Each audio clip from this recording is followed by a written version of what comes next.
vision.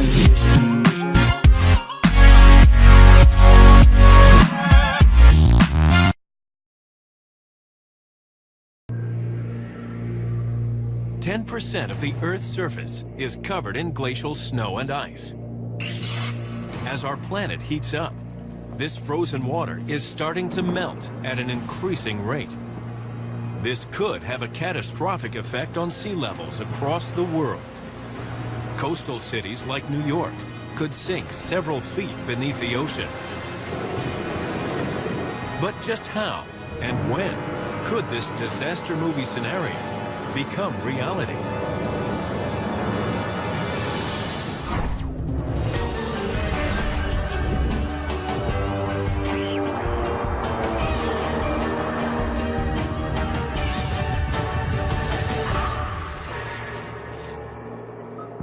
The world is getting warmer. The 12 warmest years on record have all occurred since 1990. It's global warming, and its consequences could be devastating. Some scientists predict stronger and more frequent hurricanes, more forest fires, increased desertification, and more droughts, as carbon dioxide in the atmosphere reaches record levels.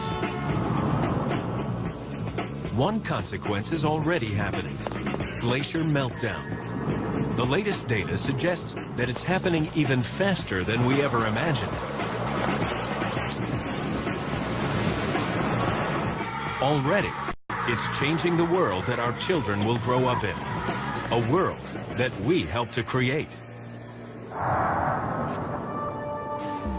Glaciers play a key role in keeping the Earth's climate in balance.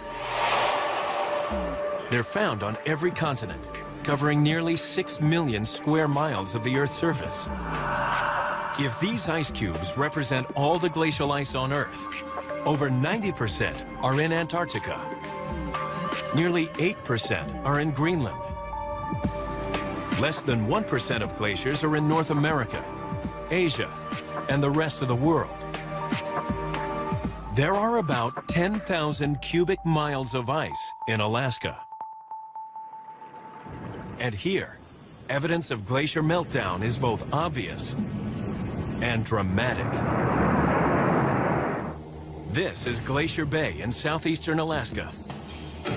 Ice is melting here quicker than almost anywhere else on Earth.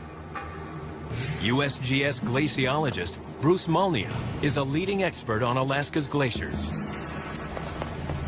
Since 1974, he's been documenting how they've changed. July 2006. Molny is here for his annual field trip. He collects evidence of how the glaciers respond to climate change. He uses photographs he's taken over nearly 4 decades to chart their decline. 30 years ago, many of the glaciers I looked at were advancing. I had no idea that we were going to be looking at catastrophic glacier retreat within my lifetime. Molnia's first stop, Lamplugh Glacier. Last year, this glacier's front, or terminus, appeared much healthier. This year, it's deeply crevassed, bowing in the middle, and meltwater runs through it.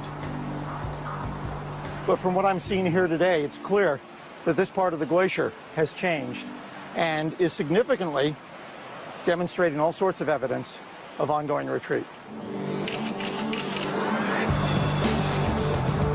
Molnia checks out several more glaciers before reaching the site of some of the most disturbing glacial retreat in the entire bay. This is Muir Glacier. Molnia took these photos from this same spot in 1976.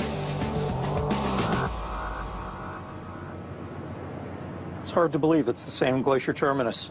I would not connect the two. Remarkable change. Just in 25 years, Muir Glacier has transitioned from being the #1 attraction to a glacier has-been. And that's because of changing climate. Molnia goes ashore. Up close, it's even worse than he thought. 2 large streams flow out of the glacier. This suggests significant melting. The icebergs bouncing down the stream channel. They're coming from under the glacier.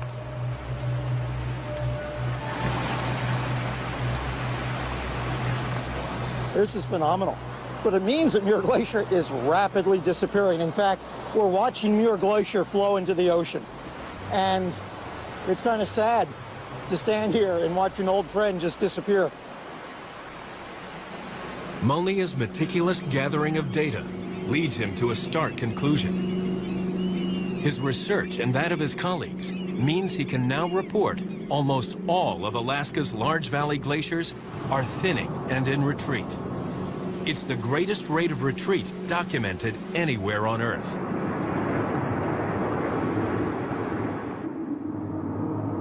And the world's mountain glaciers share the same fatal condition.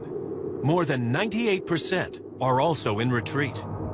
Scientists calculate total mountain glacier meltdown would raise global sea levels by about 1 foot. And much of this could happen within the next 100 years. To find out how glaciers are vanishing, we start with how they form. A glacier begins with many years of snowfall. The snow crystallizes, turning to ice under the pressure of its own weight, and a glacier is born. Glaciers seem to be stationary, but they're actually on the move. In 2003, scientists measured one glacier that moved almost 8 miles a year. That's about 113 feet per day. Due to the pull of gravity, a glacier will gradually flow downhill. Molnia uses a substance made from glue, water, and laundry detergent to demonstrate this. He adds mud to show how glaciers carry debris down a mountain. Glaciers behave very much like rivers. Individual glaciers move at different speeds based on their gradients, just like rivers do. In fact, they're called rivers of ice. And their speed impacts the rate at which ice is delivered into the ocean as icebergs. A glacier is like a bank account. If the amount of snow that falls on a glacier is more than the amount that melts, it builds up credit and grows. This is a healthy glacier. But when the snowfall is less than the amount that melts, the glacier goes into deficit and retreats. This is an unhealthy glacier. The melting that scientists are observing on Earth today is the most significant in 12,000 years. But why are so many of the Earth's glaciers unhealthy? It has to do with temperature. Over the last century, the global temperature has risen by an average of 1.8 degrees Fahrenheit. But this isn't a uniform temperature hike across the entire planet. Global warming isn't as straightforward as it sounds. Across the globe, heat circulates from the equator to the poles through ocean currents and atmospheric fronts. Imagine trying to heat a cold living room. First, light the fire. Then, wait for the heat to warm the air. But the temperature is different throughout the room. Warm air rises, so the ceiling is warmer than the floor. And corners may warm more slowly, because the heated air doesn't circulate to them as easily. Also, it's easier to heat a cold place than a warm one. Adding heat to a cold area will soon increase the temperature. But the hotter a place is, the more energy it loses, so it's actually more difficult to increase the temperature. And there's another element at play. Land warms faster than water. It takes more heat to warm the ocean than it does to warm the land. Waves cause warmer surface waters to mix with the cooler water below. When land warms, much of the heat escapes into the air, but some is retained in the soil. Since the northern hemisphere contains most of the Earth's landmass, temperatures are rising faster in the north than in the south. In the last 100 years, the Himalayas have warmed by 0.9 degrees Fahrenheit. But Alaska has warmed by 3.5 degrees and in half the time. One of the largest temperature rises is in the far northern hemisphere in southeast Greenland. In just 20 years, the temperature has risen by an incredible 5.4 degrees. After Antarctica, Greenland contains most of the remaining glacial ice on Earth. If these cubes represent all the world's glacial ice, nearly 8% is in Greenland. At just over 700,000 square miles, the Greenland ice sheet is nearly the size of Mexico. There's so much ice here that total glacial meltdown would raise global sea levels by 23 feet. Scientists are beginning to uncover the extent of the meltdown here. In 2006, scientists used satellites to measure the speed at which Greenland's glaciers flow. The findings take them by surprise. In 1996, Greenland's glaciers lost almost 22 cubic miles of ice. In 2006, they lose an incredible 53 cubic miles. In 10 years, the rate of ice loss in Greenland more than doubled. The scientists discover the glaciers are not only melting, but moving faster. They're caught in a vicious cycle. As glaciers warm and melt, water collects on the surface and flows down to the rock face beneath. This thin layer of water is like a lubricant. It allows the glacier to slide over the rock more easily and move faster. It's the same with an ice skate. As a skater glides across the ice, the blade melts it, forming a thin layer of water. As with a glacier, this lubricant eases the blade's movement across the ice. Greenland's not the only place where glacier acceleration here, too.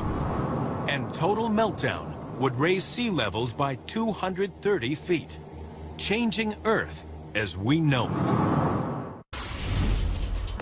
Global warming is melting the world's glaciers. The consequence, rising sea levels. How soon is this going to impact our lives? For scientists, the question of how glaciers respond to global warming is a complicated one. But dramatic events in the most remote continent on Earth give them some clues.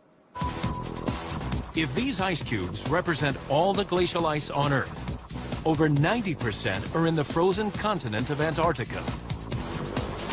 It's the size of the US and Mexico combined and contains 7 million cubic miles of ice. The ice sheets here are among the largest glaciers on Earth.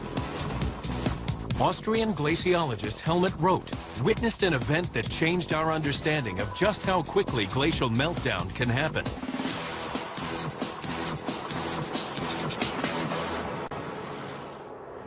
In 1994, Roth led a team studying an ice shelf on the Antarctic Peninsula. This region has seen a temperature rise of 4.5 degrees Fahrenheit in the last 50 years. Stretching toward South America, the spine of the peninsula is a mountain range where glaciers flow steeply downhill. When they reach the ocean, they can extend over the sea as floating ice shelves. One ice shelf, called Larsenet, was 965 square miles. That's large enough to contain 3 New York cities. In the early 1990s, Larsenet was perfectly flat. But in 1994, Roth was alarmed to find rifts, fractures, and deep crevasses crisscrossing the ice. This wedge we happened to meet somewhere on the flat part of the ice shelf. It's 50 feet high. He had no idea that the entire ice shelf was about to collapse. The crevasses gave us some idea, but we never considered that the ice shelf would disappear completely within 2 months. From their position on the ice shelf, Roth and his team were unaware of the scale of its deterioration. Higher temperatures caused the surface to melt. The blue areas on this satellite image show how water can collect on the surface of an ice shelf in areas called melt ponds. The meltwater seeped down through the ice shelf, weakening the whole structure. Back in Austria, Roth monitored Larsenet via satellite. In January 1995, the Antarctic summer arrived.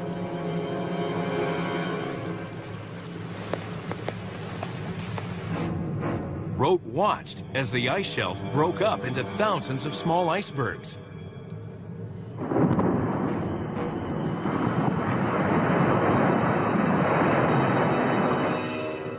It happened in just 3 days.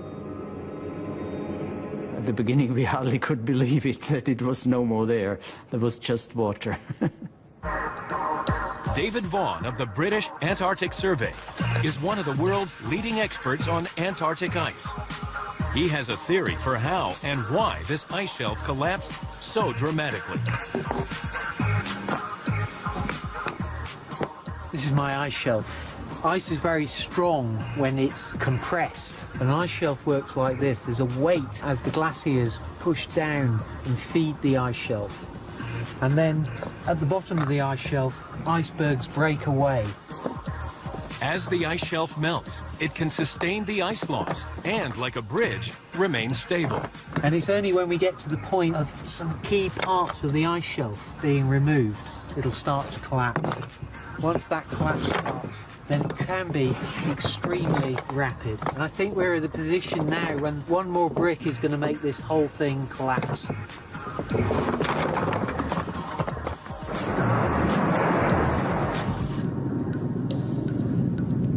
New research directly attributes the collapse of Larsen A to carbon dioxide emissions and global warming.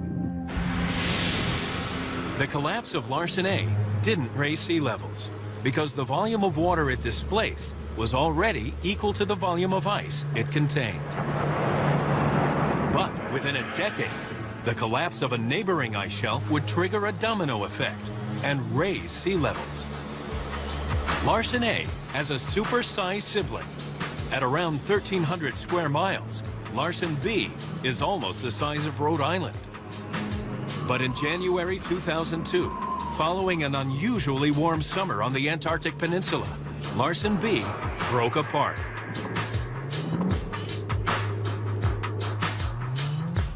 David Vaughan watched it self-destruct. Satellites captured the drama over a 5-week period as 720 billion tons of ice collapsed into the ocean. Like Larsen A, the breakup of B didn't directly raise global sea levels. But the experts did discover an unexpected consequence. We learned a lot from Larsen A, but we learned so much more from Larsen B. The reason because the satellite images and the satellite data were so much better. The floating ice shelves were actually buttressing the peninsula's glaciers. Without them, the glaciers moved more quickly toward the sea, where they melted. The acceleration was dramatic. Some glaciers were moving up to 8 times faster than they did before the collapse of Larsen B. Unlike the floating ice shelves, when these glaciers reach the sea, their meltdown does add to sea level. We could see a rise of 10 inches if all the peninsula's glaciers were to melt. But what's got scientists really worried is what's happening in the West. If the Antarctic Peninsula is a starter, then West Antarctica is the main course.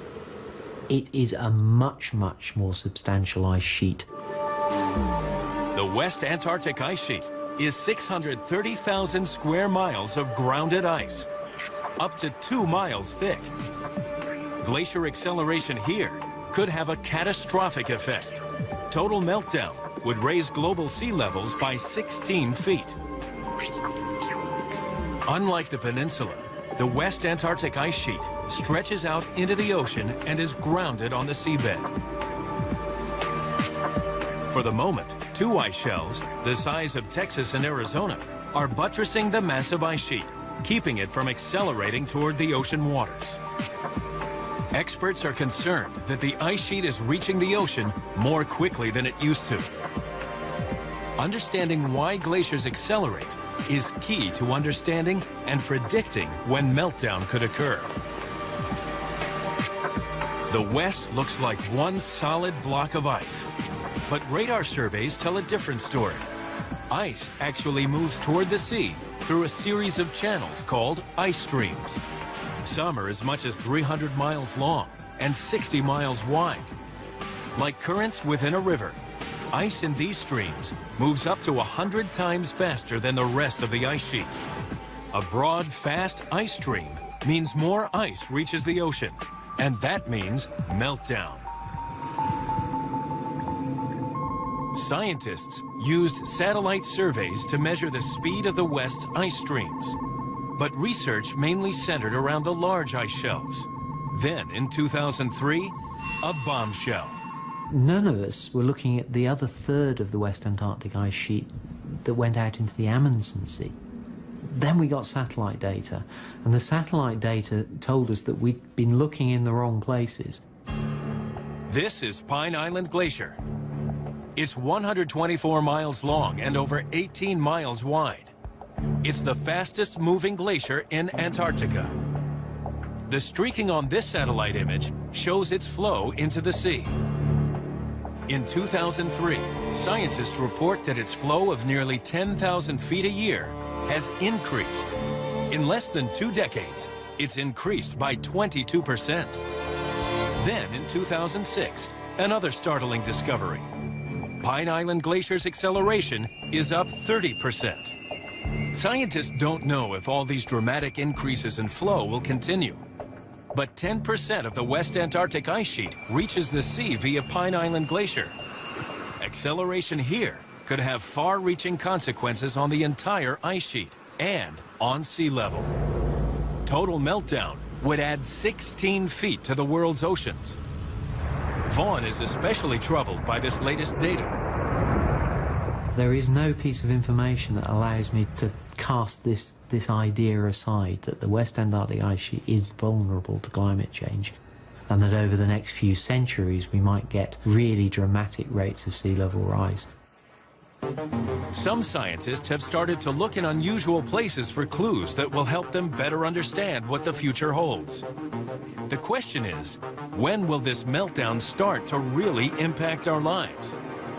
They think the answer may lie deep within the ice sheets of Greenland and Antarctica, and the past may hold the key to the future. Sunday, 3 pieces of evidence challenge what we know about 2 revered biblical leaders, King David and King Solomon. A shard of pottery, an underground tunnel, and ruins of an illustrious temple. Over 5 million cubic miles of fresh water is locked inside glacier ice. If all that ice melted, global sea levels would rise by over 250 feet. What would that mean for the third of the world's population who live near a coast? This is Manhattan's famous Flatiron Building. It has 21 floors and stands 285 feet tall. If just the mountain glaciers melt, sea level will rise by about a foot. Using the Flatiron as a large-scale measuring stick, this is what it could look like. If the meltdown continues, Greenland would add 23 feet. And the West Antarctic ice sheet, 16 feet. But knowing when to expect it is a different story. For that, they have to look back in time. They do this by studying ice cores. Huge cores are drilled in the ice sheets of Antarctica and Greenland, some nearly 2 miles long. Ice cores have given scientists incredible snapshots of what the climate was like in the past.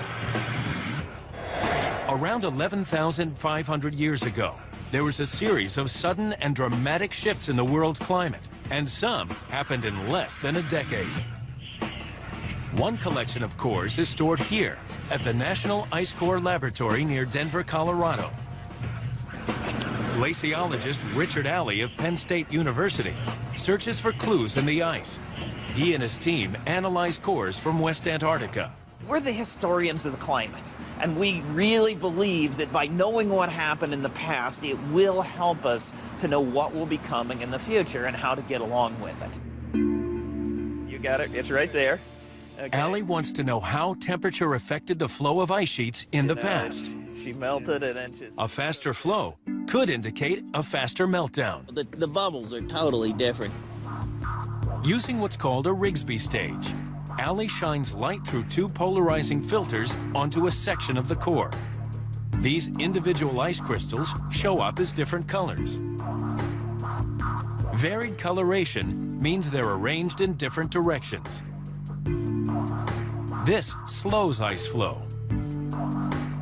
If the crystals were mostly the same color, they'd be aligned, and the ice would flow quickly. If all the crystals are pointing this way, it goes really fast. The temperature of the ice is critical. As the temperature rises, the ice warms and flows more easily. Next, Ali takes a section of core from 1000 AD, when the Vikings first reached the New World. He examines bubbles trapped in the core's annual layers. When snow falls, it traps little bubbles of atmosphere. These bubbles indicate the level of carbon dioxide at a point in time. Scientists measure the different isotopes of oxygen. Then they can estimate what the temperature was when the bubbles were trapped in the frozen snow. This record of past glacial changes shows scientists how the ice sheet behaves at different global temperatures. This and other data on the ice sheet is fed into a computer model to help scientists predict its future. The projected timescale for collapse is 1,000 years. But some scientists believe that recent findings in Antarctica and Greenland suggest that meltdown and sea level rise could happen much sooner. Current predictions are that sea levels will rise by up to 17 inches by the end of this century.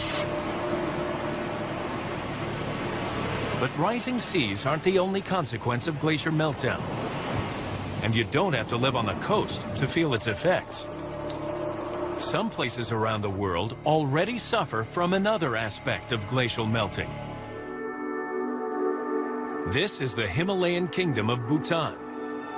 This satellite image shows some of its almost 2,700 glacial lakes. Glacial lakes look like any other lakes, but they're formed by the collection of meltwater behind a natural dam as a glacier retreats. This dam, or moraine, forms when the glacier reaches its final position during its advance. The problem? This moraine dam is unstable.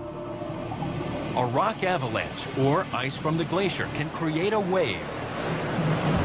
This may be strong enough to rupture the dam and cause catastrophic flooding. Scientists call this a glacial outburst flood.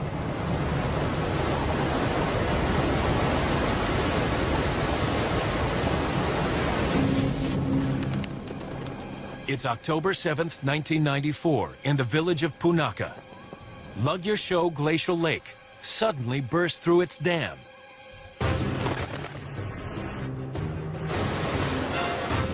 It releases 640 million cubic feet of water down the Pochu River and travels 50 miles downstream.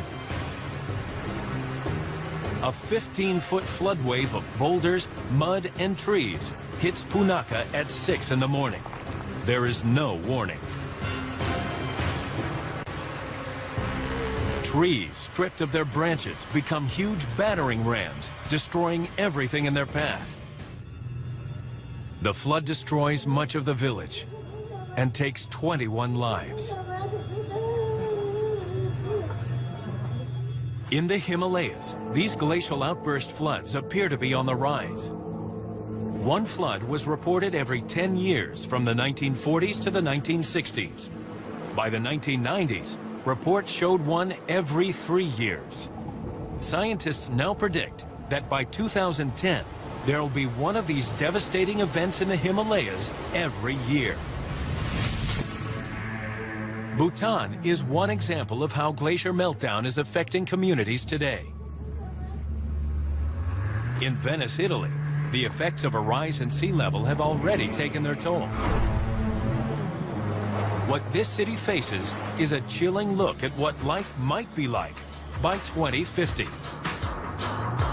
Flooding on a disastrous scale. Evacuation of the city would be a nightmare, with millions attempting to flee.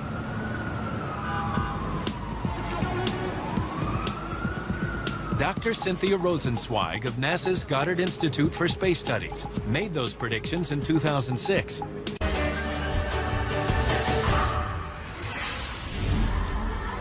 These are today's children. What's the world going to look like when they hit 50? Latest predictions suggest sea level will be up to 17 inches higher by the end of this century. Venice, Italy. It's a striking case study of the impact sea level rise can have on a city and its people. Venice is built on a series of small islands within a lagoon on Italy's northern Adriatic coast. Geostatistician Laura Carbonine charts the history and timescale of the rising seas here. The 20th century rise is well documented, but to go further back to 300 years ago, Carbonine uses a unique historical source. These 18th century paintings were created using a camera obscura.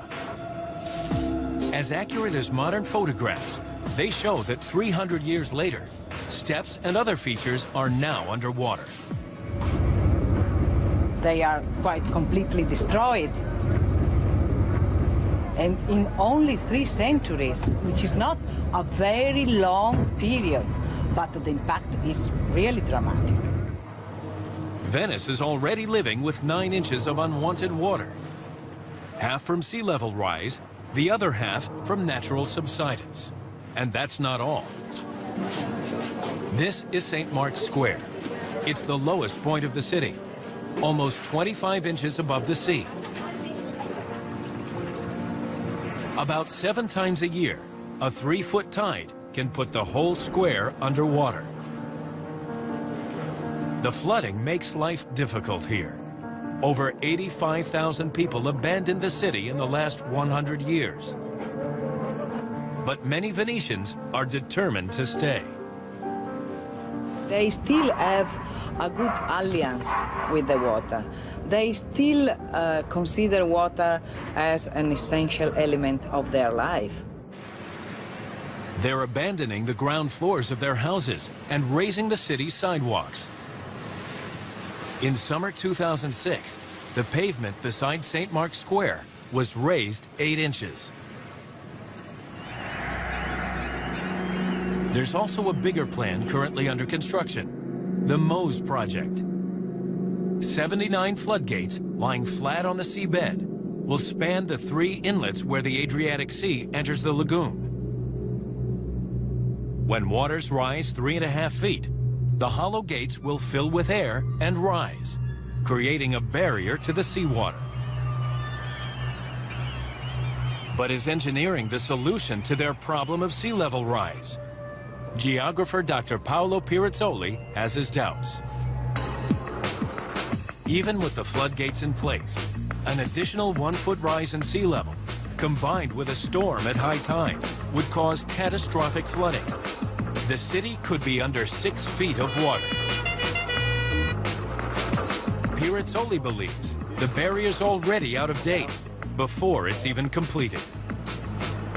The Mose has been designed more than 20 years ago, and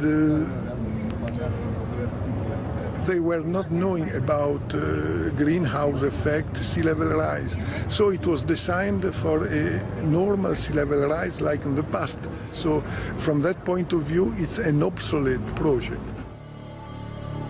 Some predict a rise of up to 17 inches by the end of the century. That may be enough to bring the city to its knees. Sea level rise will be bad enough, but during a storm, the impact could be even worse because of a phenomenon known as storm surge. It's like a wall of water. High winds push on the ocean surface, causing water to pile up higher than normal sea level. High atmospheric pressure at the edge of an intense storm causes the ocean to surge under the storm's eye, where the pressure is lower. Surges can raise sea level more than 20 feet. Some are over 50 miles wide and can cause catastrophic coastal flooding. They can be the deadliest part of a hurricane. New York's metropolitan area is the most populous region in the U.S. Over 22 million people live in 13,000 square miles. The city has nearly 1,500 miles of coastline. 4 of its 5 boroughs are islands. Most New Yorkers don't realize it, but they could be hit by powerful winter nor'easters or even hurricanes. Geologist Nicholas Koch of New York's Queens College studies the impact hurricanes can have on the region. And history tells him that the New York area has been hit by a big one, even this far north. New Yorkers live in a state of denial. They don't think it can happen, but it is going to happen. Because in geology, we say if it happened before, it's going to happen again. If it hasn't happened in a long time, it's going to happen soon. Koch rates New York as highly vulnerable in the event of a major hurricane with a storm surge. A hurricane has a counterclockwise rotation. Winds push water from be further compounded by New York's unique geography. The New York, New Jersey area makes a right angle. So at the front of the hurricane, the water is being pushed into a right angle. And you can't push water into a right angle because there's no place for it to go but up. NASA scientists predict a 15 to 19-inch sea level rise in New York City by the 2050s. Top that off with a storm surge, and the consequence would be flooding on a disastrous scale. Evacuation of the city would be a nightmare, with millions attempting to flee.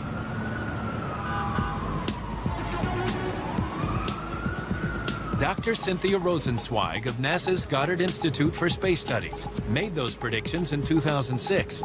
She assesses the key areas most at risk. Okay, Jose, let's go. Rosenzweig heads to Lower Manhattan, home of the country's financial center. Her first stop, Ground Zero. Okay, let's get out and take a look.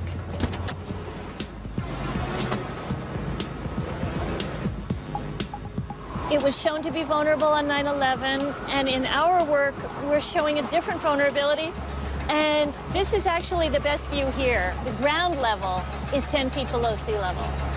The construction goes feet, meters way below. Storm surge has flooded this whole area in the past.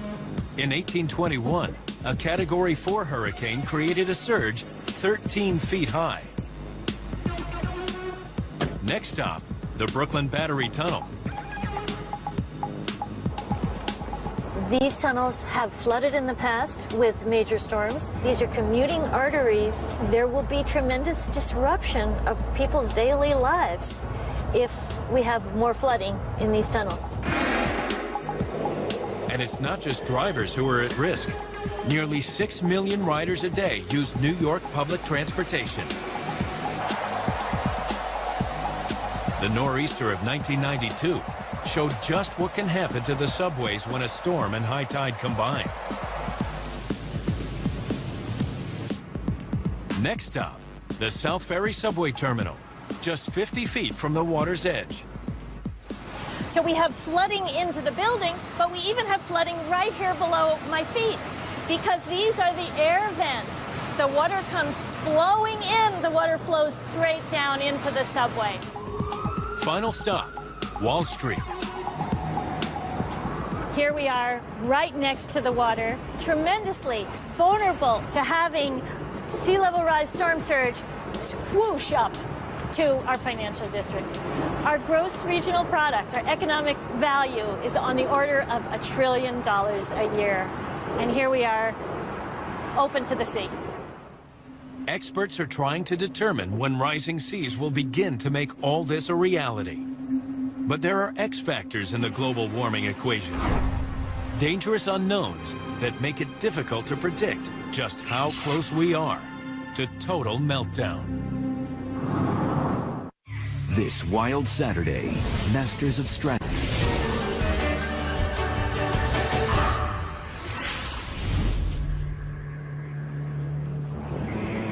Scientists around the globe are trying to answer the big question.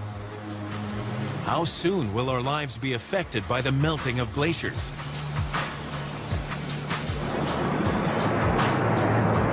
We could face up to a 17-inch rise in sea levels by the end of the century.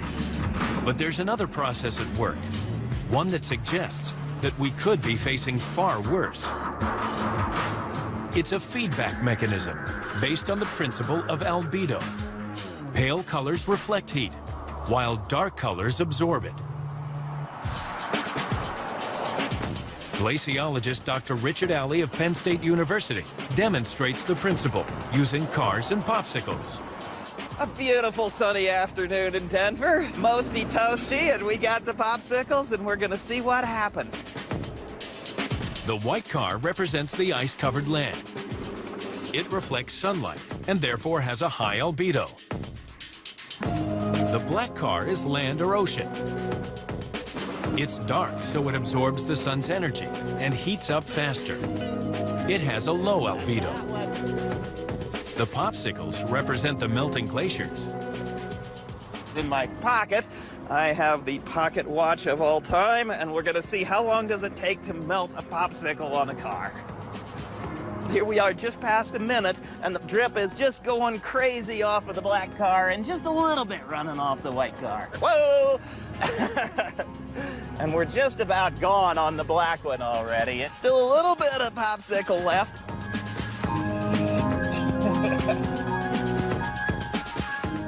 5 minutes.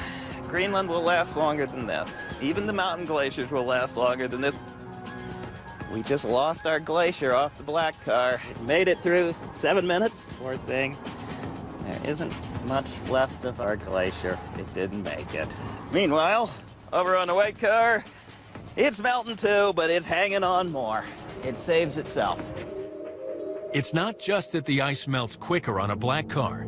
It's that the melting has a domino effect. As the snow-white glaciers melt, they reveal more dark land and water. The planet absorbs more solar heat. That melts more snow and ice. A planet-wide chain reaction is already underway. And so this is a little silly, but it's pointing to something that matters to the planet, which is as we change things, as we turn up the thermostat, that causes other thermostats to be turned up more. And that speeds up the meltdown. Variables like these make it extremely difficult for scientists to make accurate predictions for glacier meltdown.